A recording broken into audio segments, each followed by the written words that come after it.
Welcome to Luca and Miguel. Enjoy the video. You begin by opening Epic Games. Com or the Epic Games launcher and signing in with your account. This is the parent account that will control settings. Once done, navigate to Account Parental Controls and enable the toggle. This links restrictions to your child's Epic ID. You do this because parental controls centrally manage age gates, chat, and purchases. It prevents accidental spending and exposure. Make sure to have a secure PIN ready, since you will create it immediately to lock settings, and next you set the protective parameters. First, create a 4 to 6-digit PIN and store it offline. This prevents kids from toggling controls.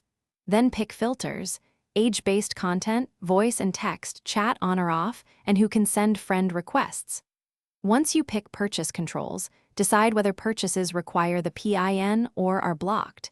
You do this in stages because granular controls let you balance safety with fun. Adjusting one option at a time avoids accidental over-restriction.